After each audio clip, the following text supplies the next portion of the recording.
ஆண்டவராகிய இயேசு கிறிஸ்துவின் இனிய நாமத்தில் இந்த நவம்பர் மாதத்தினுடைய முதல் வாரத்தில் வந்திருக்கவங்க ஒவ்வொருவரையும் எல்ஷடாய் ஊழியத்தின் சார்பாக வாழ்த்துக்கள் சொல்லி வரவிருக்கிறோம்.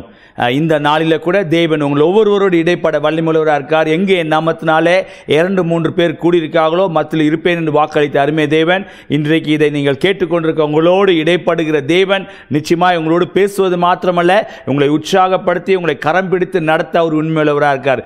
இஸ்ரவேல் ஜனங்களை தகப்பன் தன் பிள்ளையை சுமந்து வருகிறது போல சுமந்து வந்தேன் அப்படின்னு சொல்றாரு. இன்றைக்கு இந்த வருஷத்துல இந்த மாதம் வரை உங்களை அப்படியாகவே சுமந்து வந்தார். இனிமேலும் சுமக்க அவர் உண்மையுள்ளவராக. அந்த தேவனுக்கு நன்றி செலுத்தி இந்த நாளுடைய ஆராதனை கர்த்தர் பொறுப்பேற்றுக் கொள்ளும்படியாக நடத்துகிற அருமையான மகன் சதீஷ்காக ஈஃபோக்காக என் தேவனை ஸ்தோத்திரிக்கிறேன். கர்த்தர் அவளை சிலுவையில் மறுத்து வெளிப்படும்படியாக தேவன் நம்மோடு பேசும்படியாக இந்த ஆராதனை நேரம் நமக்கு ஒரு ஆசீர்வாதமுள்ள ஒரு நேரமாக இருக்கத்தக்கதாய் இருக்கிற இடத்துல தலைகளை தாழ்த்தி ஒப்பு கொடுத்து ஜெபிக்கலாம்.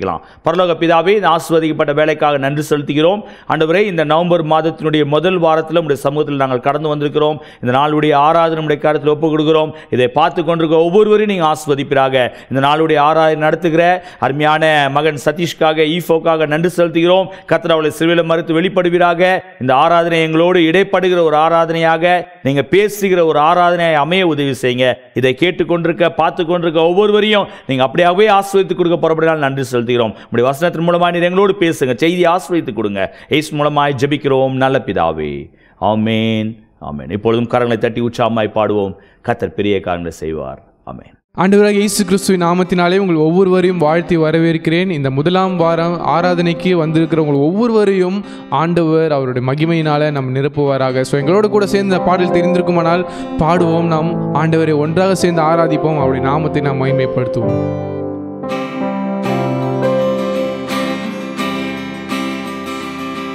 உங்க நாமம் உயரணும், இன்று மேன்மை அடையணும்.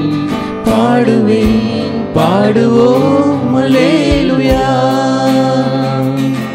உங்க நாமம் உயரணும், இன்று மேன்மை அடையணும். பாடுவேன் பாடுவோம் அல்லேலூயா.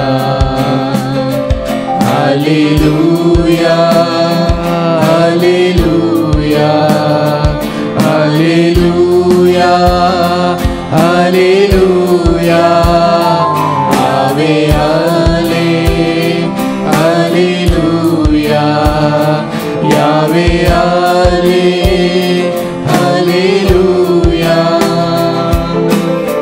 பெருங்காற்று அடங்கி போகும், எங்கடலும் வழி திறக்கும். உங்க நாமம் உயர்த்தும் போது கண்மலையும் கரைந்து போகும். பெருங்காற்று அடங்கி போகும், எக்கடலும் வழி திறக்கும். உங்க நாமம் உயர்த்தும் போது கண்மலையும் கரைந்து போகும். இயேசுவே உம் நாமமே உயரணும். அல்லேலூயா. இயேசுவே உம் நாமமே உயரணும். அல்லேலூயா. உங்க நாமம் உயரணும், இன்று மேன்மை அடையணும். பாடுவேன் பாடுவோம் அல்லேலூயா. எல்லாம் சொல்லாமா? உங்க நாமம் உங்க நாமம் உயரணும். அவர் நாமம் மட்டுமே, அவர் ஒருவரே பாடுவோம் பாடுவோம். மறுபடியும் சொல்லாமா? உங்க நாமம் உயர்த்துவோம். உங்க நாமம் உயரணும், அவர் நாமம் மட்டுமே பாடுவேன் பாடுவோம் அல்லேலூயா. நம்ம எல்லாம் ஆண்டவரை நோக்கி துதிக்கலாமா? பெருங்காற்று வந்தாலும் சரி, பெரும் புயலும் வந்தாலும் சரி, அவர் நாமம் சொல்லும் பொழுது அவர் அதிலிருந்து நம்மை காப்பாற்றுகிற தேவனாக இருக்கிறார். நம்மளுடைய தேவன் பயங்கரமான தேவன், அவர் வல்லமையுள்ள தேவன், அவர் துதிகளின் மத்தியில வாசம் பண்ணுகிறவர். நம்ம எல்லாம் அந்த ஆண்டவரை கொஞ்ச நேரம் நம்ம ஆராதிக்கலாமா? அவர் பெரிய காரியங்களை செய்கிறவர், அவர் பெரிய காரியங்களை அவர் செய்கிறவர். எல்லா ஆண்டவரை நோக்கி நம்ம துதிக்கலாமா? ஆண்டவரே, உம்முடைய நாமத்தை நாங்கள் துதிக்கிறோம். ஆண்டவரே, உம்மை நாங்கள் பாடி உம்மை நாங்கள் போற்றுவோம். ஆண்டவரே, அவர் சிங்க கெபியில் இருக்கும்பொழுதும் சரி, நீங்கள் நெருப்பிலே நடந்தாலும் சரி, அவருடைய நாமத்தை நீங்கள் சொல்லும்பொழுது அவர் நம்மோடு கூட வருகிற தேவனாக இருக்கிறார். எல்லா ஆண்டவருக்கு கொஞ்ச நேரம் நம்ம துதிக்கலாமா? அந்த தேவனை நம்ம ஆராதிக்கலாமா? அவரை பாடுவதிலும் அவரை போற்றுவதிலும் தான் தேவனுடைய நாமம் மகிமைப்படுது. எல்லா ஆண்டவரை நோக்கி கொஞ்ச நேரம் என் கூட நீங்கள் எங்கே இருந்தாலும் எங்கே பார்த்துட்டு இருந்தாலும் சரி, ஆண்டவரை நோக்கி இயேசப்பா உம்முடைய நாமம் உயரணும் ஆண்டவரே, உம்முடைய நாமத்தை நாங்கள் மேன்மைப்படுத்துகிறோம் என்று சொல்லி எல்லாம் நம்ம பாடலாமா? இயேசுவே உம் நாமமே உயரணும், அல்லேலூயா. இயேசுவே உம் நாமமே உயரணும், அல்லேலூயா. உங்க நாமம் உயரணும், இன்று மேன்மை அடையணும், பாடுவேன் பாடுவோம் அல்லேலூயா. உங்க நாமம் உயரணும், உங்க நாமம் உயரணும், இன்று மேன்மை அடையணும், பாடுவேன் பாடுவோம் அல்லேலூயா. சிங்கத்தின் கேபியிலும் தீச்சொலை நடுவிலும் உங்க நாமம் உயர்த்தும் போது சேதங்கள் அணுகிடாது. சிங்கத்தின் கேபியிலும் தீச்சுளை நடுவிலும் உங்க நாமம் உயர்த்தும் போது சேதங்கள் அணுகிடாது. இயேசுவே உம் நாமமே உயரணும், அல்லேலூயா. இயேசுவே உம் நாமமே உயரணும், அல்லேலூயா. இயேசுவே இயேசுவே உம் நாமமே, அவர் நாமத்தை மட்டுமே உயரணும், அல்லேலூயா. இயேசுவே உம் நாமமே உயரணும், அல்லேலூயா. உங்க நாமம் உயரணும், இன்று மேன்மை அடையணும், பாடுவேன் பாடுவோம் அல்லேலூயா. அவர் நாமத்தை மட்டுமே, உங்க நாமம் உயரணும், மேன்மை அடையணும் ஆண்டவரே, உம்மையே நாங்கள் பாடுவோம் ஆண்டவரே, பாடுவோம் அல்லேலூயா. இயேசுவே உம் நாமத்தை நாங்கள் உயர்த்துவோம் ஆண்டவரே, உங்களை நாங்கள் மேன்மைப்படுத்துவோம் ஆண்டவரே. ஆண்டவரே உம்மை பாடுவதே எங்களுடைய ஆண்டவரே, ஆண்டவரே கீதமானது ஆண்டவரே. இயேசுப்பா நாங்கள் துதிக்கிறோம் இயேசுப்பா, ஆண்டவரே நாங்கள் ஆராதிக்கிறோம் ஆண்டவரே. இந்த மாதம் முழுதுமாக எங்களை நடத்துங்க இயேசுப்பா. ஆண்டவரே உடைய பிரச்சனத்தை ஆண்டவரே இதை பார்த்து கொண்டு இருக்கிற ஒவ்வொருவருடைய இருதயங்களிலும் நிரப்புங்க ஆண்டவரே. இந்த மாத செய்தி எங்களோடு காத்து இருக்கிறோம் ஆண்டவரே, எங்களோடு பேசுங்க, உங்களுடைய நாமம் மட்டுமே மகிமைப்படட்டும், நீரே வழி நடத்தும். இயேசுவின் நாமத்தில் ஜெபிக்கிறோம் நல்ல பிதாவே, ஆமென். Praise the Lord. நல்ல ஒரு ஆராதனையில் பங்கு பெற்றோம். இந்த நாளுடைய செய்தி கடந்து போகிறோம். உங்களுடைய வேதாமத்தை ஓசியா எழுதின தீர்க்கதரிசன புஸ்தகம் 12ஆம் அதிகாரம் 6ஆம் வசனத்தை வாசிக்க கேட்போம். இப்போதும் நீ உன் தேவனிடத்தில் திரும்பு, தயவையும் நியாயத்தையும் கைக்கொண்டு இடைவிடாமல் உன் தேவனை நம்பிக்கொண்டிரு. இடைவிடாமல் உன் தேவனை நம்பிக்கொண்டிரு. ஹல்லேலூயா. எனக்கு அன்பான தேவனுடைய பிள்ளைகளே, இப்பொழுதும் உன் தேவனிடத்துல நீ திரும்பு.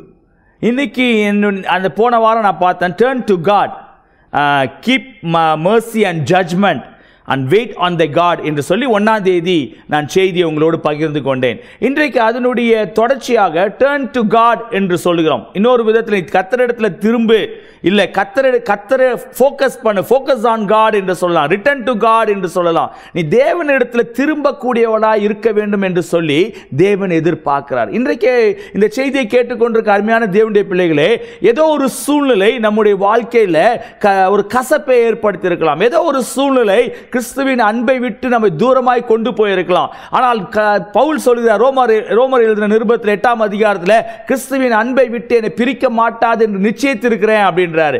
அதே ரோமர் 8:28 அவர் சொல்கிறாரு, சகலமும் நன்மைக்கு ஏதுவாகவே நடக்கும். அவரிடத்தில் அன்பு கூறுகிறவர்களுக்கு சகலமும் நன்மைக்கு ஏதுவாகவே நடக்கிறது. இன்றைக்கு ஒருவேளை உங்களுடைய வாழ்க்கையில சில காரியங்கள், சில கசப்புகள், சில பிரச்சனைகள் ஏற்பட்டு ஒருவேளை ஏன் என் ஆண்டவர் என் ஜெபத்தை கேட்கவில்லை, ஏன் தேவன் இதை அனுமதித்தார், ஏன் என்னுடைய வாழ்க்கையில் இப்படிப்பட்ட போராட்டங்களை அனுமதிக்கிறார், ஏன் என்னுடைய வாழ்க்கையில இப்படிப்பட்ட கசப்பான சூழ்நிலைகள் கடந்து போக வைக்கிறார், ஏன் என் குடும்பத்தில் சமாதானம் இல்லை, ஏன் எனக்கு இந்த பிரச்சனை, ஏன் என் சபையில ஒரு விருத்தி அடைய முடியாதபடி, ஆத்துமாக்களை ஆயத்தப்படுத்த முடியாதபடி, என்னுடைய வாழ்க்கையில என்னுடைய ஊழியத்தில் ஒரு சோர்வு ஏற்பட்டிருக்கிறதே, ஒரு சோர்வு ஏற்பட்டிருக்கிறதே என்று சொல்லி நீங்கள் கலங்கினவளா இருக்கலாம். ஆனால் வேதம் சொல்கிறது, இன்றைக்கு நீ கர்த்தரிடத்தில் திரும்ப. இன்னொரு டிரான்ஸ்லேஷன்ல ஃபோக்கஸ் ஆன் காட் என்று சொல்லப்பட்டிருக்கு. ஒருவேளை இன்றைக்கு உங்களுடைய வாழ்க்கையில, என்னுடைய வாழ்க்கையில நம்முடைய எண்ணங்கள் மாறி இருக்கும் என்றால், நாம் பார்க்கிற ஆண்டவரை நோக்கி பார்க்காதபடி நம்முடைய எண்ணங்கள் கலங்கி போனவர்களாய், நம்முடைய கண்கள்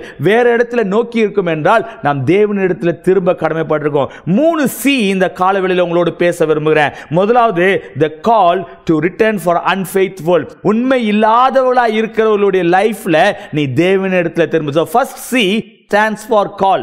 நீ தேவனிடத்தில் திரும்பக்கூடியவளாய் இருக்க வேண்டும் என்று சொல்லி உங்களுக்கு ஒரு அழைப்பு கொடுக்கப்படுகிறது. எனக்கு அன்பான தேவனுடைய பிள்ளைகளே, இந்த மாதத்தில் நீங்கள் ஒருவேளை யோசிக்கலாம், எனக்கு 9 மாத காலமாய் 10 மாத காலமாய் ஆண்டவர் என்னை நடத்தி வந்தாரு, இந்த 11வது மாதத்தில் என்னுடைய வாழ்க்கையில நான் தேவனை மறந்து தூரமாய் போயிருப்பேன் என்றால், உங்களுக்கு ஒரு கால் கொடுக்கப்படுது, உங்களுக்கு ஒரு அழைப்பு கொடுக்கப்படுகிறது. இது ஒரு எச்சரிக்கை மணியா இருக்கலாம், இல்ல உங்களுடைய அன்பின் அழைப்பா இருக்கலாம். ஆனால் இயேசுவிடத்தில் திரும்புகிற இயேசுவை நோக்கி பார்க்கக்கூடியவளாய் நீங்கள் மாறும்போது ஆசீர்வாதத்தை பார்க்க முடியும். இரண்டாவது ஒரு காரியம் போட்டிருக்கேன், the character of true worship. இரண்டாவது சி உங்களுடைய குணாதிசயங்களை காட்டக்கூடியதா இருக்குது. கடமைக்கென்று ஆலயத்துக்கு போகாதபடி, கடமைக்கென்று தேவனை துதிக்காதபடி, உங்களுடைய வாழ்க்கையில உங்களுடைய முழு எண்ணங்களும், உங்களுடைய கேரக்டர் முழுவதுமாய் உங்கள் குணாதிசயம் கர்த்தரை பிரியப்படுத்தக்கூடியவளாய் இருக்க வேண்டும். கர்த்தருக்கு முதலிடம் கொடுக்கக்கூடியவளாய் இருக்க வேண்டும். நீங்கள் ஆராதிக்கிற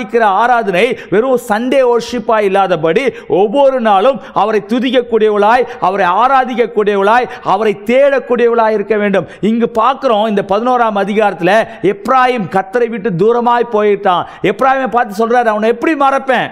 ஆனால் அதே தேவன் 12ஆம் அதிகாரம் 1ஆம் வசனம் சொல்றாரு, அவன் ஒவ்வொரு நாளும் பொய் பேசக்கூடியவனாக இருக்கிறான், ஆசிரியர்களிடத்தில் அவன் பொருத்தனை பண்ணி கொண்டான், உடன்படிக்கை பண்ணி கொண்டான் என்று சொல்லி தன்னுடைய வேதனையை வெளிப்படுத்துகிறதை பார்க்கிறோம். யாக்கோபை குறித்து ஒரு திட்டம் வைத்திருந்தார். ஆனால் அந்த யாக்கோபு தேவனை விட்டு தூரமாய் போனது உண்மை. ஆனால் அதே இடத்துல அவனை பற்றி 2ஆம் வசனம், 3ஆம் வசனம், 4ஆம் வசனத்தில் பார்க்கும்போது அவன் கர்த்தரிடத்தில் திரும்பி போராடி ஆசீர்வாதத்தை கெஞ்சினான் என்று போடப்பட்டிருக்கு. அவனை வொர்ஷிப், உண்மையாய் அவன் ஆராதிக்கக்கூடியவனாய், மனம் கசந்து அழக்கூடியவனாய், அவனுடைய பிரச்சனைகள் மாறத்தக்கதாய் கர்த்தரை ஃபோக்கஸ் பண்ண ஆரம்பிச்சான், கர்த்தரிடத்தில் திரும்ப ஆரம்பிச்சான். அதுவரை தன்னுடைய சொந்த பலத்தில் அவன் ஓடின காலங்கள் உண்டு.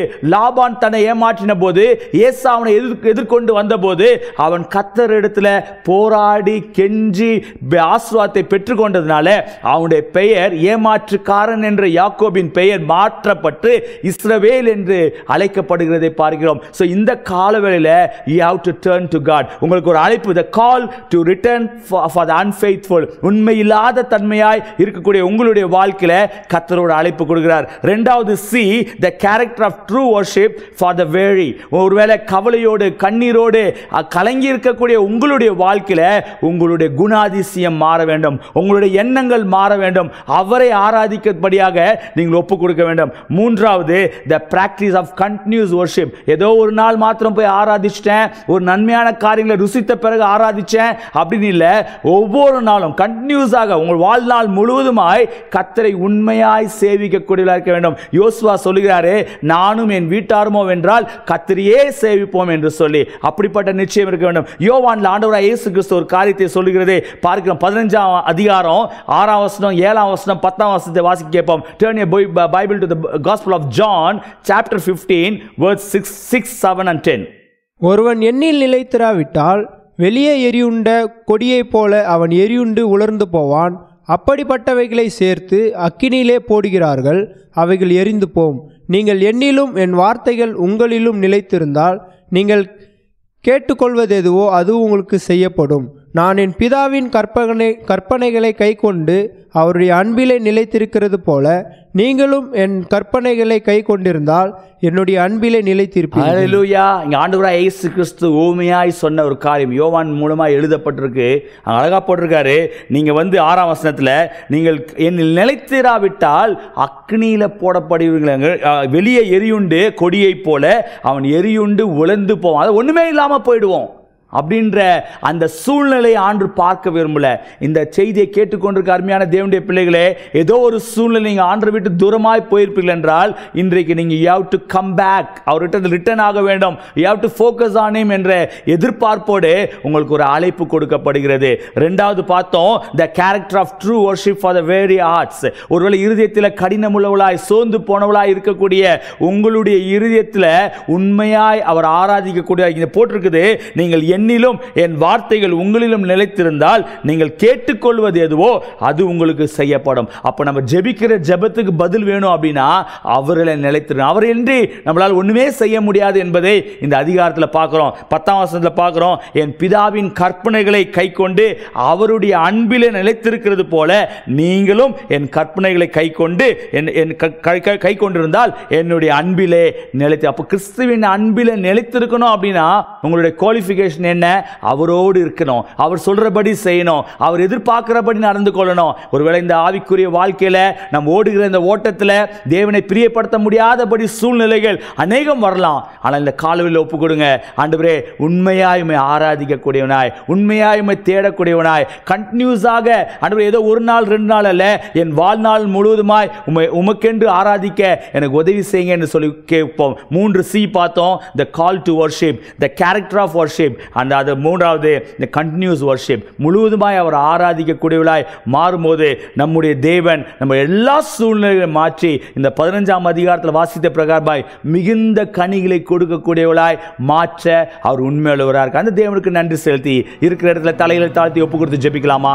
பரலோக பிதாவே, இந்த ஆசீர்வதிக்கப்பட்ட வேலைக்காக நன்றி செலுத்துகிறோம். இந்த அருமையான மனமகிழ்ச்சியான நாளிலே உடைய சமூகத்தில் வருவதற்கு நீங்கள் பாராட்டின கிருபைகளுக்காக நன்றி. இந்த நவம்பர் மாதம் முதல் வாரத்தில் நாங்கள் நன்றியோடு கடந்து வந்திருக்கிறோம். உண்மையாய் உம்மை தேடக்கூடியவளாய், உம்மிடத்தில் உண்மையாய் நாங்கள் திரும்பத்தக்கதாய் கர்த்தர் எங்களுக்கு உதவி செய்ய வேண்டுமாய் ஜெபிக்கிறேன். எங்களுடைய குறைகள் ஆண்டவரே, எங்களுடைய எல்லா விதமான நிர்விசாரங்களை கர்த்தர் மாற்றி போட்டு உம்முடைய இரக்கத்தையும் நியாயத்தையும் கை கொள்ளுகிற பிள்ளைகளாய் எங்களை மாற்ற வேண்டுமாய் ஜெபிக்கிறேன். அப்படியாக செய்யப்படப்படினாலே ஸ்தோத்திரம். பார்த்து கொண்டிருக்கிற ஒவ்வொருவரையும் அப்படியாகவே ஆசீர்வதிப்பீராக. இயேசு மூலமாய் ஜெபிக்கிறோம் நல்ல பிதாவே, ஆமென். என் ஆத்துமாவே கர்த்தரை ஸ்தோத்திரி, என் முழுமே அவருடைய பரிசுத்த நாமத்தை ஸ்தோத்திரி. என் ஆத்துமாவே கர்த்தரை ஸ்தோத்திரி, அவர் செய்த சகல உபகாரங்களையும் மறவாதே. ஆமென். கர்த்தராகிய இயேசு கிறிஸ்துவின் கிருபையும் பிதாவாகிய தேவனுடைய அன்பும் பரிசுத்த ஆவியானவருடைய அனுநயிக்கமும் நம் அனைவரோடும் கூட இப்பொழுதும் எப்பொழுதும் சதா காலம் இருப்பதாக. ஆமென். ஹல்லேலூயா. கர்த்தர் உங்களை ஆசீர்வதிப்பாராக. ஸ்கிரீனில் வருகிற வாட்ஸ்அப் நம்பரில் ஜெப குறிப்பு இருக்கின்றால் தெரியப்படுத்துங்க. உங்களுக்காக ஜெபிக்க நாங்கள் ஆயத்தமாக இருக்கிறோம். கர்த்தர் உங்களை ஆசீர்வதிப்பார். ஆமென்.